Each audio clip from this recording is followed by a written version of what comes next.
diletakkan, jangan lupa bersyukur dan sembahyang. Assalamualaikum saya ucapkan. Apa kabar teman-teman tersayang? Perkenalkan, nama saya Cynthia Octaviani dengan nomor NPM A1A021088 dari Prodi Pendidikan Bahasa Indonesia Fakultas Keguruan dan Ilmu Pendidikan Universitas Bengkulu. Yang saya hormati Bapak Dr. Normanza MPD selaku dosen pengampu mata kuliah Pendidikan Penelitian Bahasa dan Sastra Indonesia dan teman-teman yang dirahmati Allah. Baiklah, di sini saya akan membuat video mengenai materi metode penelitian untuk memenuhi ujian akhir semester. Selamat menyaksikan.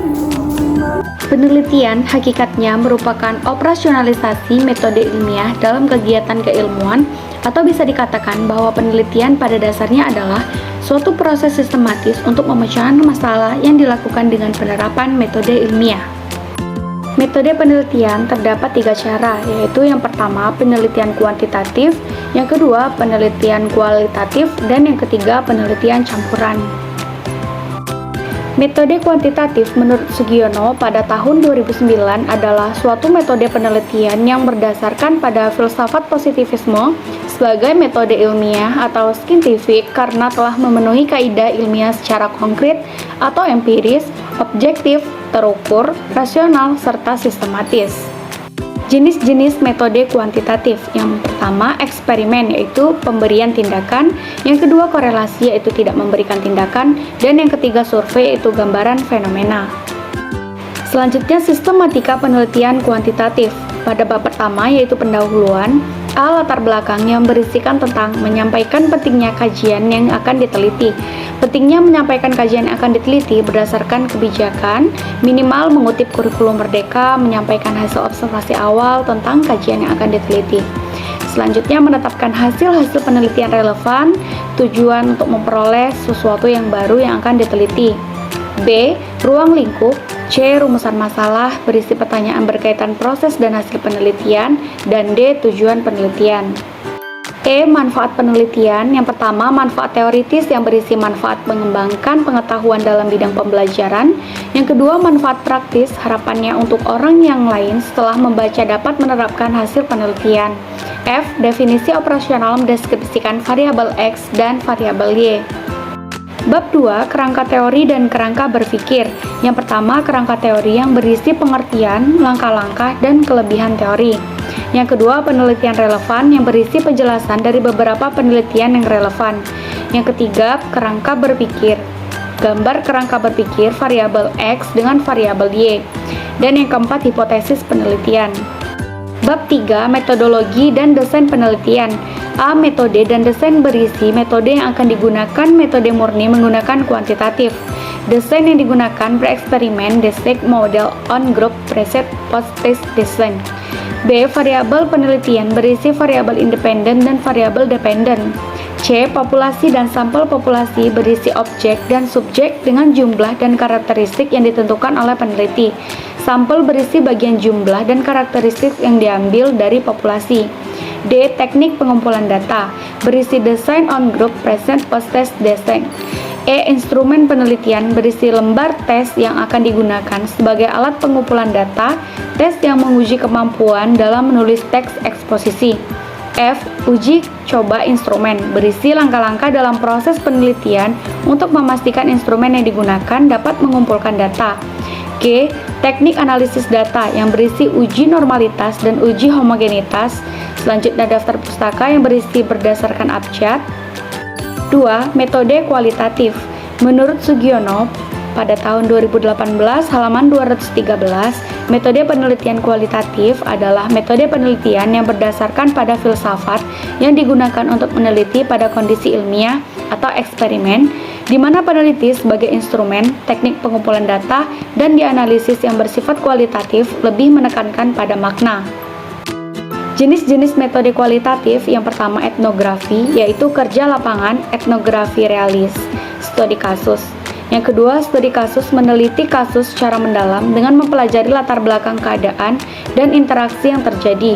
Yang ketiga, naratif mendeskripsikan kehidupan individu, mengumpulkan narasikan tentang kisah kehidupan seseorang. Yang keempat, fenomenologi, menganalisis data makna dari hal yang mendasar dari fenomena.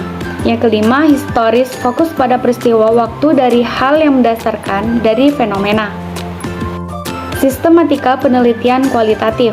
Pada bab pertama yaitu pendahuluan yang berisikan latar belakang, rumusan masalah, tujuan, dan manfaat penelitian. Pada bab kedua, landasan teori yang menyajikan teori yang digunakan dalam studi terdahulu yang relevan. Bab kedua, metode penelitian yaitu detail pendekatan, batasan istilah, unit analisis, deskripsi setting, pengumpulan data, analisis data, dan keabsahan data. Bab 4, hasil dan pembahasan, yaitu penyajian temuan penelitian dan pembahasan temuan tersebut. Bab 5, kesimpulan dan saran, ringkasan hasil penelitian dan rekomendasi berdasarkan temuan. Selanjutnya, daftar pustaka, itu referensi yang digunakan dalam penelitian. Yang ketiga, metode campuran, yaitu penggabungan antara metode kualitatif dan kuantitatif menjadi satu.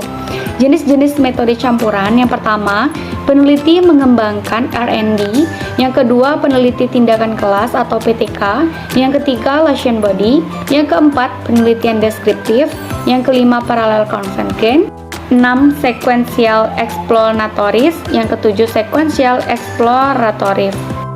Sistematika penelitian campuran. Bab pertama yaitu pendahuluan yang berisikan latar belakang, yang kebijakan, penelitian relevan, hasil observasi, kelebihan dari materi yang dikembangkan berdasarkan teori dan penelitian relevan. B. Ruang lingkup penelitian. C. Rumusan masalah penelitian yang mencangkup bagaimanakah hasil analisis kebutuhan tentang modul ajar yang dibutuhkan siswa dan guru, instrumennya lembar analisis Word, kelebihan dan kekurangan, kelemahan, tantangan, dan ancaman. Yang kedua, bagaimanakah hasil desain modul ajar, yang itu instrumennya peneliti pengembangan, mengembangkan atau gambar modul ajar. Yang ketiga, apakah hasil pengembangan modul ajar berbasis ini layak digunakan oleh guru dan siswa, instrumennya lembar angket, kelayakan dari segi bahasa. Yang keempat, bagaimana observasi implementasi yang terjadi di kelas. Yang kelima, apakah modul ajar yang sudah diimplementasi layak digunakan, instrumennya teks eksposisi. D. Tujuan penelitian. E. Manfaat penelitian yang terdapat manfaat teoritis dan manfaat praktis. F. Definisi operasional. Pada bab 2, landasan teori, terdapat A. Kajian teori, B. Penelitian yang relevan, C. Kerangka berpikir, E. Rancangan model. Pada bab ketiga, metodologi penelitian. Yang pertama, metode penelitian, pendekatan, metode, desain, gambar desain. Yang kedua, tempat dan waktu penelitian. Yang ketiga, prosedur penelitian mengembangkan. Tahap 1, studi pendahuluan. Tahap 2, tahap pengembangan model. Dan tahap ketiga, tahap evaluasi atau pengujian model. Yang keempat, teknik pengumpulan data. E. Instrumen penelitian. F. Teknik analisis data. G. Uji keabsahan data penelitian. Bab 4, hasil penelitian dan pembahasan. A. Hasil penelitian berisi jumlah subbab sesuai jumlah rumusan masalah penelitian.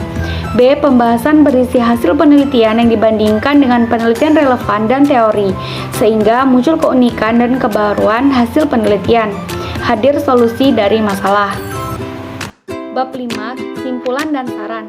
Simpulan berisi jawaban dari rumusan masalah penelitian dari hasil pembahasan.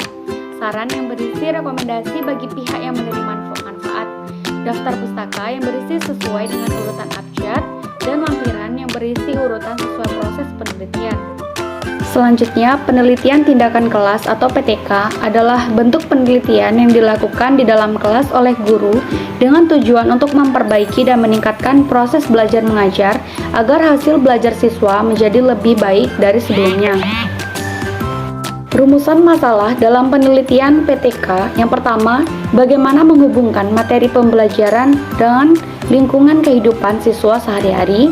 Yang kedua, apakah penerapan metode pembelajaran PJPL dapat meningkatkan hasil belajar siswa?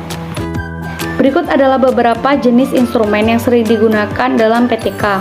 Lembar observasi, yaitu digunakan untuk mengamati dan mencatat perilaku atau kejadian tertentu selama proses pembelajaran berlangsung. Yang kedua, tes, yaitu alat evaluasi yang digunakan untuk mengukur pemahaman atau keterampilan siswa terhadap materi yang telah diajarkan. Demikian video dari saya, jangan lupa like, subscribe, and comment. Biru laut seperti kolam, ikan paus pada menyelam, dari lubuk hati saya yang paling dalam, Saya tutup dengan salam. Wassalamualaikum warahmatullahi wabarakatuh. Dadah!